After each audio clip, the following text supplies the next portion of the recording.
नमस्कार, हुनबिल टीवी देख रहे हैं आप। मैं हूं आपके साथ विशाल गर्ग और इस वक्त की बड़ी खबर का रुख करेंगे। नीति आयोग की बैठक में सीएम धामी की सराहना। नीति आयोग की बैठक में सीएम ने किए कई अनुरोध। हिमालय राज्यों के परिप्रेक्ष्य में विशिष्ट नीतियां बनाई जाए।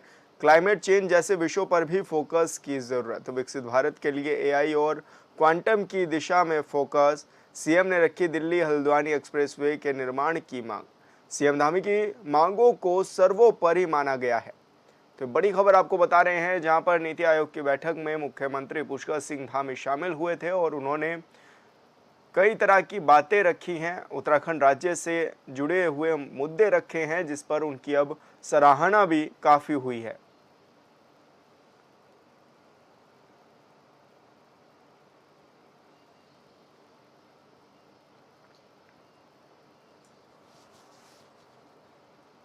और संवाददाता हिमांशु गौड़ हमारे साथ फोन लाइन पर जुड़ गए हैं। हिमांशु, क्या कुछ ज़्यादा जानकारी मिल रही है? मुख्यमंत्री पुष्कर सिंह धामी नीति आयोग की बैठक में पहुंचे थे, अब काफ़ी सराहना भी उनकी देखी जा रही है।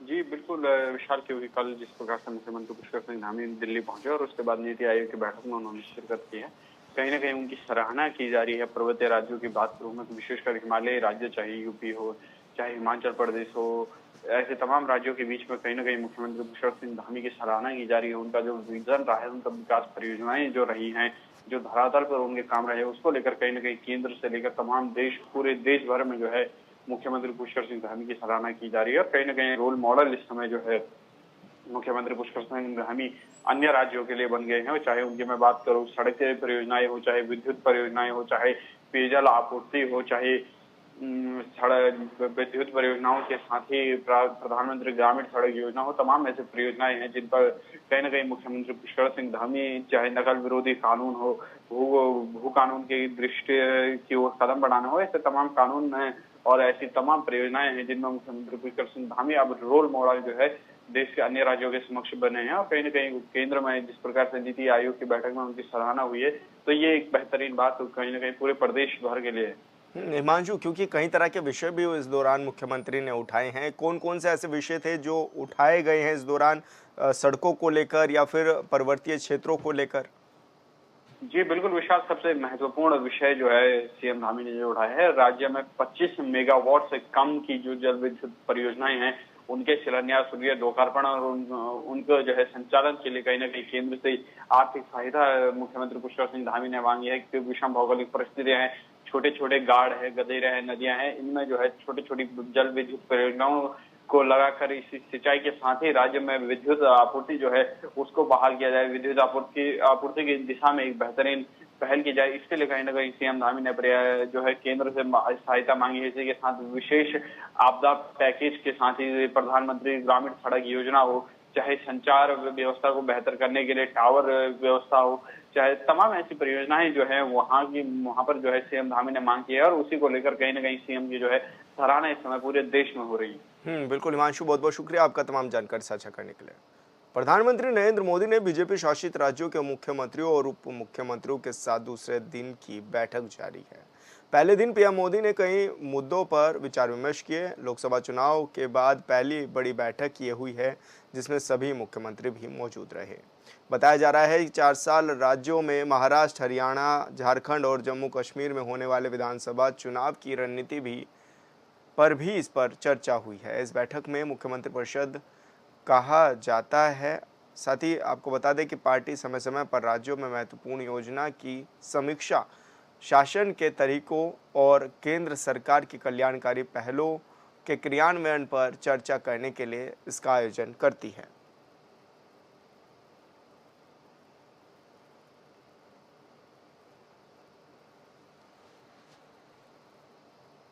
नीति आयोग की बैठक में कई राज्यों के मुख्यमंत्रियों का शामिल न होना और बीजेपी के केंद्रीय मंत्रियों का अलग अलग राज्यों में जाकर प्रेस कॉन्फ्रेंस करना कई सवालों को जन्म देता है। उत्तराखंड पहुंचे केंद्रीय राज्य मंत्री नित्यानंद राय ने भी प्रेस कॉन्फ्रेंस की और फिर से 2047 का सपना दिखाया है। इस रिपोर्ट में देखिए कि मोदी सरकार 3 के इस बजट में युवाओं के कौशल विकास, शिक्षा, कृषि और रोजगार सृजन जैसे क्षेत्रों पर विशेष ध्यान दिया गया। 23 जुलाई को संसद में पेश हुए बजट में अगर रोजगार से लेकर शिक्षा पर जोर दिया गया तो फिर यह समझना होगा कि आखिर मोदी सरकार से विपक्ष खफा क्यों है। क्योंकि विपक्ष बजट को लेकर भेदभाव का आरोप लगा रहा है। क्योंकि विपक्ष 23 जुलाई से ही छाती पीट रहा है और कह रहा है कि बजट में सिर्फ 2 ही राज्यों पर विशेष ध्यान दिया गया है, जिसमें बिहार और आंध्र प्रदेश शामिल हैं। देखिए, भारतीय जनता पार्टी गठबंधन की सरकार ने जो बजट पेश किया है वो काफ़ी निराशाजनक बजट है। हम लोगों ने उम्मीद करी थी, देश की जनता ने उम्मीद करी थी कि जो बजट आएगा इसमें विकास के लिए कुछ बजट की योजनाएं लेके आएंगे लोग, लेकिन जो बजट है पूरा निराशाजनक है। इससे देश का कोई विकास होने वाला नहीं। बजट से अगर देश खुश है तो फिर क्यों एक तरफ जहां विपक्ष लगातार बजट पर सवाल उठा रहा है तो वहीं दूसरी तरफ सत्ताधारी पार्टी यानी बीजेपी के केंद्रीय मंत्री से लेकर राज्य मंत्रियों को अलग अलग राज्यों में जाकर प्रेस कॉन्फ्रेंस करनी पड़ रही है और यह बताना पड़ रहा है कि दरअसल बजट को लेकर विपक्ष भ्रम फैला रहा है। क्योंकि विपक्ष के पास कुछ कहने को है नहीं, इसीलिए विपक्ष पूरे देश को भ्रमित कर रहा है। उत्तराखंड की राजधानी देहरादून पहुंचे केंद्रीय राज्य मंत्री नित्यानंद राय ने प्रेस कॉन्फ्रेंस की, जिसमें उन्होंने कहा कि बजट में पर्यटन स्थलों का भी जिक्र किया गया है। उन्होंने कहा कि पर्यटन स्थलों की जब चर्चा करते हैं तो उसमें उत्तराखंड का पहला स्थान आता है। प्रदेश में कहीं भी जाइए, पर्यटकों को लुभाने वाला स्थल है, पर्यावरण शुद्ध है, लिहाजा बजट से उत्तराखंड को काफी लाभ मिलेगा। पर्यटन की हम चर्चा करते हैं तो उसमें नंबर 1 अपने इस देवभूमि का नाम आता है। कहीं कहीं तो कुछ कुछ स्थान पर्यटकों के लिए होता है, लेकिन उत्तराखंड के कहीं भी आप चले जाएं, जिस ओर जाएं, जहां जाएं, हर जगह पर्यटकों को लुभाने वाला क्षेत्र है। और हम 4 धाम की बात सोचते हैं तो वहां तो सभी प्रकार के पर्यटक जाते हैं। अध्यात्म को पसंद करने वाले, प्रकृति को पसंद करने वाले, और ऊंचाइयों को पसंद करने वाले, जहां हिमपात होता है, नदियां जहां कई ओर से गुजरती है, घने जंगल है, और जहां का पर्यावरण बिल्कुल शुद्ध है। तो इसलिए पर्यटन को बढ़ावा देने की सोच जब भारत सरकार की है, उसका लाभ उत्तराखंड को काफी ऊंचे स्तर पर, यानी कि बहुत बड़े पैमाने पर मिलेगा। केंद्रीय राज्य मंत्री ने कहा कि पीएम मोदी का सपना है कि 2047 तक भारत को विकसित बनाना है, लिहाजा मोदी सरकार 2047 का लक्ष्य लेकर चल रही है। बजट में उत्तराखंड का जिक्र किया गया। बजट भाषण में वित्त मंत्री ने उत्तराखंड में बादल फटने और भूस्खलन से होने वाले नुकसान की भरपाई करने के लिए केंद्रीय सहायता देने का जिक्र किया है। इसके अलावा केंद्र सरकार ने उत्तराखंड में रेल परियोजनाओं के लिए 5,131 करोड़ रुपए का आवंटन किया है। इसमें न केवल यहाँ चल रहे कार्य त्वरित गति से आगे बढ़ेंगे, बल्कि नई परियोजनाओं का भी काम शुरू हो सकेगा। यहाँ जब हम भारत सरकार ने राजमार्ग के निर्माण और विस्तार पर बहुत ज्यादा ध्यान दिया है, और आप देख रहे हैं कि बहुत ही तीव्र गति से पूरे देश में राजमार्गों का विस्तार हो रहा है। और उत्तराखंड के लिए तो बहुत खुशी की बात है कि ऑल वेदर रोड, इस उत्तराखंड के 4 धाम ही नहीं, 4 धाम के अलावे भी कई क्षेत्रों में बन रहा है। यह बड़ी उपलब्धि है राजमार्ग के क्षेत्र में। नित्यानंद राय ने कहा कि सड़क मार्गों पर विशेष ध्यान दिया गया है, लिहाजा उत्तराखंड के लिए खुशी की बात है, क्योंकि यहाँ ऑल वेदर रोड के अलावा कई राजमार्ग बन रहे हैं जिसमें केंद्रीय सहायता की जाती है। उन्होंने कहा कि किसी भी राज्य का विकास तब होता है जब राज्य के पास पूंजी होती है। उन्होंने कहा कि यूपीए सरकार ने 2009 से 2014 तक जितना बजट दिया था उसमें 240% की वृद्धि की गई है। यूपीए सरकार में जो उत्तराखंड को अनुदान दिया जाता था उसमें अब 253% की वृद्धि हुई है। किसी भी राज्य का विकास कब होता है? जब उसके पास पूंजी होती है। और थोड़ा हम तुलनात्मक विषयों की ओर ध्यान उत्कृष्ट आपका हम विशेष रूप से करना चाहेंगे कि 2009 की तुलना में 2009 से 14 का जो भारत सरकार उस समय की यूपीए सरकार ने जो बजट दिया था, तो यूपीए सरकार की अवधि 2009 से 14 की तुलना में उत्तराखंड के कर हस्तांतरण में 240% की वृद्धि हुई है। यानी कि 2014 के बाद जो उत्तराखंड को कर हस्तांतरित किए गए हैं उसमें 240% की वृद्धि। साथ साथ एक और देखिए, जब यूपीए की सरकार थी तो केंद्र की सरकार द्वारा जो उनको अनुदान दिया जाता था, तो सरकार के द्वारा जो सहायता दी जाती थी अनुदान की राशि, उसमें भी यूपीए की तुलना में एनडीए मोदी जी के नेतृत्व वाली सरकार ने 253% की बढ़ोतरी की। इधर हल्द्वानी पहुंचे उत्तराखंड प्रभारी दुष्यंत गौतम ने कहा कि केंद्र की मोदी सरकार ने अपना 15वां बजट पेश किया, जो उत्तराखंड के साथ साथ पूरे देश के लिए ऐतिहासिक है। उन्होंने कहा कि इस बजट से गरीब से लेकर अमीर और किसान से लेकर मजदूर तक का ख्याल रखा गया है।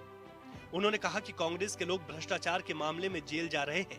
राहुल गांधी और सोनिया गांधी इन दिनों भ्रष्टाचार के मामले पे जमानत पर हैं। कांग्रेस के लोग झूठ बोलने की राजनीति कर रहे हैं। उन्होंने कहा कि इस बजट में किसानों के लिए विशेष ध्यान रखा गया। साथ ही देश पहली बार रक्षा के क्षेत्र में निर्यात भी अब कर रहा है। अभी तक देश रक्षा के क्षेत्र में दूसरे देशों पर निर्भर था, लेकिन पहली बार ऐसा हुआ कि भारत अब दूसरे देशों को हथियार सप्लाई कर रहा है। उन्होंने उत्तराखंड की धामी सरकार की भी जमकर सराहना की और कहा कि प्रदेश की धामी सरकार बेहतर काम कर रही है। और इस बजट में मोदी सरकार ने उत्तराखंड का विशेष ख्याल रखा, क्योंकि प्रधानमंत्री नरेंद्र मोदी का उत्तराखंड से काफी लगाव है और इस बजट में विकसित उत्तराखंड को लेकर बजट का प्राविधान रखा गया है। इसमें 900 से ज़्यादा मीटिंगें, प्रेस कॉन्फ्रेंसें हो रही हैं, क्योंकि प्रधानमंत्री, यशस्वी प्रधानमंत्री जो 30 मतलब तीसरी बार प्रधानमंत्री बने, उनका 11वां बजट है। इस बजट के द्वारा जो उनकी थीम है यही है कि हम आत्मनिर्भर भारत, मजबूत भारत, विकसित भारत 2047 का तीसरी मजबूत अर्थव्यवस्था में खड़े हुए भारत के लिए ये बजट पेश किया गया है। ये बजट गरीबों के लिए, किसानों के लिए, मजदूरों के लिए, दलितों के लिए, पिछड़ों के लिए, सभी के किस प्रकार उनके घर में उजाला किया जाए। आपने देखा होगा पिछले बजट में हमने 18,000 गाँव लिए थे जिनमें लाइट नहीं थी, लाइट पहुँचाने का काम किया। जिन घरों में नल नहीं थे, नल में जल पहुँचाने का काम किया। जिनमें शौचालय नहीं थे, शौचालय देने का काम किया। जिनको घर नहीं थे, 4 करोड़ लोगों को घर दिया। इसके और हमने 3 करोड़ लोगों को और घर देने वाले हैं। जहाँ पानी नहीं पहुँचा था वो पानी पहुँचाने वाले हैं। पर्यावरण की दृष्टि से किस प्रकार से संतुलित किया जाए उसके लिए बजट रखा गया है। और साथ साथ देश के अलग अलग राज्यों में केंद्रीय मंत्री और राज्य मंत्री बजट की उपलब्धियां गिना रहे हैं और विपक्ष इसका विरोध कर रहा है। मौजूदा स्थिति तो ये है कि शनिवार को दिल्ली में हुई नीति आयोग की बैठक का कई राज्यों के मुख्यमंत्रियों ने विरोध कर दिया। पश्चिम बंगाल की सीएम ममता बनर्जी बैठक में शामिल तो हुई, लेकिन कुछ ही समय में वहां से बाहर निकल आए और मीडिया के सवालों पर कहा कि बैठक में हमें बोलने का मौका नहीं दिया गया। कुछ समय के बाद ही माइक बंद कर दिया गया था।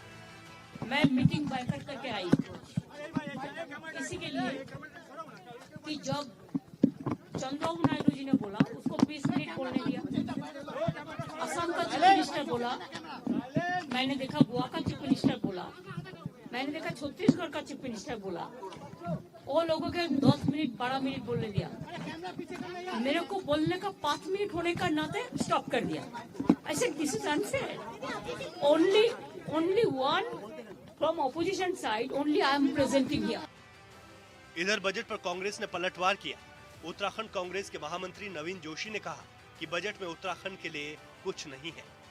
नवीन जोशी ने कहा कि अब भाजपा अपने मंत्रियों को अलग अलग प्रदेशों में भेज रही है, क्योंकि विपक्षी दल इसका विरोध कर रहे हैं। भाजपा को जिन राज्यों की सरकारों ने समर्थन दिया है उन्हें ज्यादा बजट दिया गया। भाजपा ने बजट में भी पक्षपात करने का काम किया। इसीलिए अपनी छवि को बचाने के लिए अब भाजपा इस तरीके के कार्यक्रम कर रही है। उत्तराखंड जो हमारा है आपदा इसमें उत्तराखंड के अंदर आती रहती है। आपदा के लिए हमने सोचा था कोई बजट आएगा, युवाओं के लिए उनको रोजगार से जोड़ने के लिए कोई बजट आएगा, ना इसमें महिलाओं के लिए कुछ बात रखी गई है, ना किसानों के लिए रखी गई है। कुल मिलाकर ये जो बजट है निराशाजनक है और ये 2047 का सपना लोगों को दिखा रहे हैं। आज 2024 की हम बात करेंगे, हम रोजगार आज मांग रहे हैं, लेकिन ये कह रहे हैं 2047 की जो हमारी योजना है तब ये बजट कारगर होगा।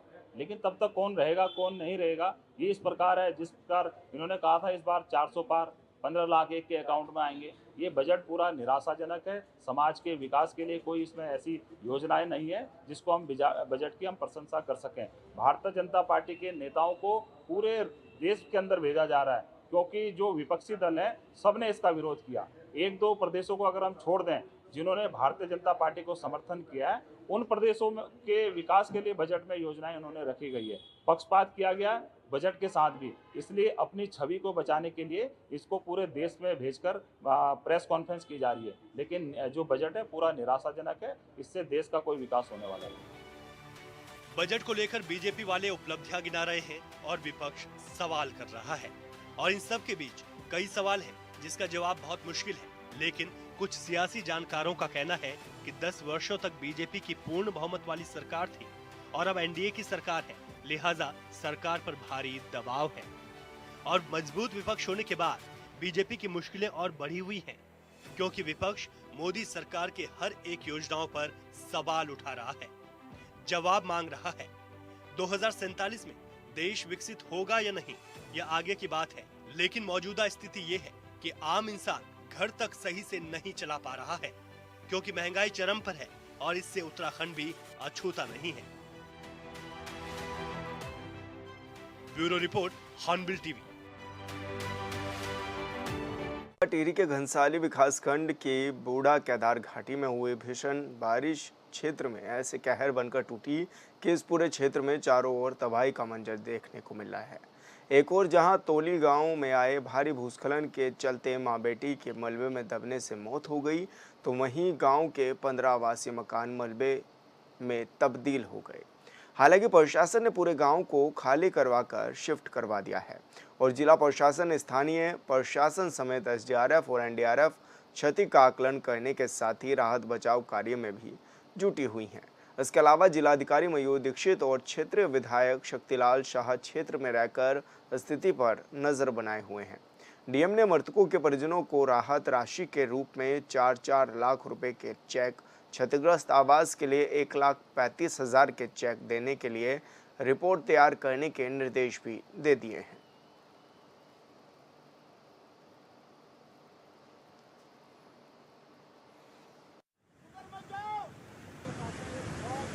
में काफ़ी विलेजेस का विस्थापन ऑलरेडी हो गया है, लेकिन जैसे कि आप अभी देख रहे हैं इस गांव में भी एक जैसे कि मलबा आया जो घर में, उसकी वजह से 2 जान गंवानी पड़ी। और इसके ऊपर जो यहाँ पे ग्रामीण लोग हैं उनका कहना है कि बिजोड़ी ने रोड काटी है जो अभी कच्ची सड़क स्वीकृत है। उस कच्ची सड़क की वजह से जो मलबा है ऊपर जब बारिश ज़्यादा हुई या बादल फटे तो उससे पानी ज़्यादा गाँव में है। तो इसके बारे में पिरोडी ने जो अभी सूचना दी है कि उनके द्वारा मलबा अभी हटाने की कार्रवाई शुरू की गई, लेकिन बारिश की वजह से वो नहीं कर पाए। लेकिन तत्काल यहाँ पर जो सुरक्षात्मक दीवार बनाने का कार्य है जो गांव के लोग मांग कर रहे हैं उसको हम प्रारंभ करेंगे। और साथ ही जो ऐसे घर हैं जहाँ पे ग्रामीणों ने मांग करी है कि हमें असुरक्षित महसूस हो रहा है घर में, उनको सुरक्षित स्थानों पर भी शिफ्ट किया। देवभूमि को यूं तो देवों का निवास स्थान माना जाता है, लेकिन यहाँ आपदाएं भी आती रहती हैं, ये किसी से छिपा नहीं है।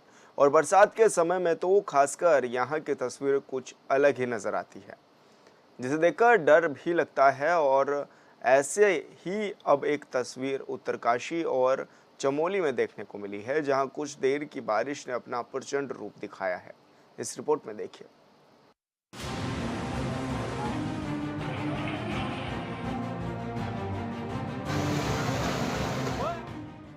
मूसलाधार बारिश से अलग अलग जिलों में भारी तबाही मचाई है। पिछले 24 घंटे के दौरान मूसलाधार बारिश और भूस्खलन से उत्तराखंड के यमुनोत्री धाम और उसके अंतिम पड़ाव जानकी चट्टी पर कहर टूटा है। यमुनोत्री नदी का जलस्तर बढ़ गया और यमुनोत्री मंदिर परिसर के कुछ हिस्सों को नुकसान पहुंचा है। यमुनोत्री में भारी वर्षा होने के कारण यमुना नदी का जलस्तर काफी बढ़ गया, जिससे मंदिर परिसर के नीचे का तटबंध बह गया है। स्नान घाट से लेकर मंदिर को जाने वाला मार्ग और मंदिर को जोड़ने वाले पुल की सुरक्षा दीवार भी क्षतिग्रस्त हो गई है। कि पहले तो मैं माँ यमुना जी को बहुत बहुत धन्यवाद करता हूँ कि माँ यमुना का आशीर्वाद है कि यहाँ पे कोई भी इतना माँ यमुना का रौद्र रूप होने के बाद भी यहाँ पे माँ यमुना की ऐसी कृपा है कि कोई भी जान माल का नुकसान नहीं हुआ है। हाँ, हमारे जो ये गरीब लोग हैं बेचारे रेहड़ी और जो ठेली या ये बरसाती डाल के दुकानें चलाते हैं, इनके लगभग 60-70 दुकानों का सामान पूरा सामान बह गया है और उनको आर्थिक रूप से बहुत ज़्यादा नुकसान हुआ है। और यहाँ पे एरिगेशन डिपार्टमेंट को, सिंचाई विभाग को बोल दिया गया है कि यहाँ पे जल्द से जल्द इसका आंकड़न तैयार करके शासन को प्रस्तुत करें। जानकी चट्टी में बने पार्किंग में खड़े वाहन भी मलबे की चपेट में आ गए। पास की दुकानों में सो रहे मजदूरों ने किसी तरह भागकर अपनी जान बचाई। प्रशासन ने रात में ही यमुना नदी के किनारे हनुमान चट्टी, स्याना चट्टी और खरादी आदि स्थानों पर माइक से अनाउंसमेंट कर लोगों को सतर्क किया। यमुनोत्री के विधायक संजय डोभाल ने प्रभावित क्षेत्र का दौरा किया। इस दौरान उन्होंने बारिश से हुए नुकसान का जायजा लिया। उन्होंने स्थानीय लोगों को हर संभव मदद का आश्वासन दिया। विधायक संजय डोभाल ने स्याना चट्टी, बनास, जानकी चट्टी, राम मंदिर का स्थलीय निरीक्षण किया। उन्होंने उप जिलाधिकारी से बारिश से हुए नुकसान की जानकारी ली। साथ ही संबंधित विभाग को त्वरित गति से कार्य करने के निर्देश दिए। जो फौरी तौर पे कहीं पे अगर बहुत ज़्यादा नुकसान की आशंका है उसको वो लोग अभी कार्य आज ही से प्रारंभ कर देंगे। मशीनें यहाँ पे पहुँचने वाली है और जल्द से जल्द यहाँ पे सभी को निर्देशित कर दिया गया है, चाहे प्रशासन है चाहे शासन है, कि यहाँ जल्द से जल्द जो भी ज़रूरतें हैं उनको पूरा किया। इसके लिए मैं शासन प्रशासन से और माननीय मुख्यमंत्री जी से निवेदन करूंगा कि इनको कुछ ना कुछ जरूर सरकार आर्थिक सहायता मुहैया कराए, जिससे कि इनको आइंदा के लिए खड़ा होने के इनका खड़े हो सके और अपने जो व्यापार को दोबारा से शुरू कर सके। और शासन प्रशासन यहाँ रात से ही पूरा मुस्तैदी के साथ है, चाहे हमारे बड़कोट के एसडीएम है, चाहे इरिगेशन के एक्शन से लेके उनका पूरा अमला यहाँ पर है, पीडब्ल्यूडी का भी सभी लोग आ रखे हैं। इधर चमोली के थराली विधानसभा क्षेत्र में मूसलाधार बारिश से सड़कों पर मलबा आ गया। बारिश से भूस्खलन के चलते थराली कर्णप्रयाग राष्ट्रीय राजमार्ग, पंती, आमसौड़, नलगांव और हरमनी में मार्ग बाधित है। बीआरओ सड़क खोलने में लगा है। वहीं पंती में गधेरा उफान पर आने से विद्युत सब स्टेशन पंती में स्टोर को नुकसान हुआ है। ट्रांसफार्मर समेत अन्य विद्युत उपकरण बह गए हैं। लगातार रात को सूचना मिल रही थी कि 12 से 2 बजे के बीच, जैसे हमारे वहाँ कहते हैं कि बादल फटने जैसी घटना हुई है, तो उसकी वजह से थोड़ा जो हमारे यमुनोत्री धाम में हल्का जो बाढ़ संरक्षण से संबंधित जो स्ट्रक्चर है वो आंशिक रूप से क्षतिग्रस्त हुए हैं। और थोड़ा फिर जब पानी बढ़ा तो जानकी चट्टी में जो हमारे पार्किंग है उसमें आरबीएम और शिल्ट उसमें चला गया है। वो भी एकदम नदी के पास में था वो पार्किंग हमारी। ओवरऑल 2-2.5 घंटे का हैवी रेनफॉल था और उसकी वजह से थोड़ा हल्का नुकसान हुआ है। और ऐसे जान माल की कोई सूचना नहीं है और अभी हमारी यात्रा चल रही है। और बीच में जो हमारी रोड ब्लॉक थी डाबरपुर जैसे रोजी होती है वो भी हमें स्लाइड बनाया है। होटल वालों ने तो यहीं कबाड़ी थी, 20 कबाड़ी थी, तो कबाड़ी में बेचारे ने छलांग मारी तब बची हो। 20 कबाड़ी थी जो सफाई कर रही हैं जिला पंचायत के कर्मचारी, और 20-25 वहाँ जिला पंचायत की सफाई का लगी थी, जिला पंचायत की कूड़ेदान की सफाई का होती, लैटरिन की थी, 25 लैटरिन की बही, और कुछ गाड़ियाँ थी, गाड़ियाँ बच गई, सारी गाड़ियाँ भाई। और जो आपने वहाँ देखा पंप यहीं भी थे उस समय। इधर टिहरी के भिलंगना ब्लॉक के बूढ़ा केदार क्षेत्र में बादल फटने से बाल गंगा नदी में भारी बाढ़ आ गई, जिससे ग्राम गेमाली, तोली, जखाना, बिसन, तिनगढ़ और बूढ़ा केदार तक ग्रामीणों की सैकड़ों नाली कृषि भूमि बह गई। आपदा प्रभावित क्षेत्र बूढ़ा केदार घाटी में लोग डरे सहमे हुए हैं। बाल गंगा तहसील की पट्टी थाली में भारी बारिश से जमकर तबाही हुई। गेमाली गांव के मांदना तौक के पास बादल फटने से बाल गंगा नदी में उफान आ गया। रात नदी में उफान की आवाज सुन गांव वाले जाकर घरों से बाहर आ गए। देखते ही देखते सड़क किनारे 3 दुकान कटाव की वजह से नदी में समा गई। केदारनाथ यात्रा में सोनप्रयाग और गौरीकुंड के बीच सड़क मार्ग बाधित हो गया। सड़क का बड़ा हिस्सा भूस्खलन की चपेट में आ गया। सोनप्रयाग से गौरीकुंड तक लोग पैदल यात्रा कर रहे हैं। सोनप्रयाग से गौरीकुंड तक जाने वाली गाड़ियों को रोक दिया गया है। अल्मोड़ा में भी लगातार बारिश की वजह से जनजीवन अस्त व्यस्त हो गया है। मौसम विभाग के निदेशक विक्रम सिंह के अनुसार देहरादून और बागेश्वर जिले के कुछ इलाकों में भारी से भारी बारिश की संभावना है, जिसे देखते हुए मौसम वैज्ञानिकों ने ऑरेंज अलर्ट जारी किया है। जबकि चमोली और पौड़ी जिले में बारिश की आशंका को देखते हुए येलो अलर्ट जारी किया गया है। वहीं अन्य जिलों में तेज गर्जन के साथ कई दौर की तेज बारिश की संभावना है, लिहाजा कई जिलों में स्कूल कॉलेज बंद कर दिए गए हैं। ब्यूरो रिपोर्ट, ऑनबिल टीवी। और फिलहाल इस बुलेटिन में इतना ही। आप देखते रहिए हॉर्नबिल टीवी। नमस्कार।